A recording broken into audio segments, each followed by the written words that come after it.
kakain dapat ako. Kasi may pa-buffet. Tapos kukuha, pagtingin ko, ay, kaya lang, ano, yung mga ganyang matataas na table, walang upuan. Sabi ko, parang sayang yung Gucci ko kung nakatayo ako dito kumakain. At saka, patay gutom ako doon. Di ba nag-award? Sabi ko, mamaya na nga lang. Tapos pagpasok ko, na-award na yung Best Actress agad. Sabi ko, ay, sabi ko, Best Actress na. Hindi ko man lang natabihan si Nadine nung tinago yung pangalan niya. Hindi ko man lang siya napalakpakan. Sabi ko, nahiya ako. As biglang Best Actress. So, hindi talaga ako emotionally and psychologically prepared. Nung bigla, ay, Best Actor na. Kaya nung tinawag ako, gulat na gulat ako. Hindi ako naka-arte. Kasi usually, di ba, pag prepare, ay, Best Actor, i-arte ko na to. And the nominees are... Yan.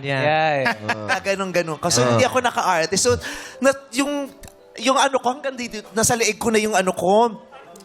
Yung kaba ko. Tsaka yung gutom. Yung gutom din. Yung gutom. Nilinaw lang. Gutom. Oo, baka pagkatapos ito, ma-awardan ako ng MTRCB. So, gulat na gulat talaga ako. Kaya, tapos hindi ako nag-prepare ng speech. Buti na lang talaga. Kahit hindi ako nag-prepare, ang haba lagi ng sinasabi ko.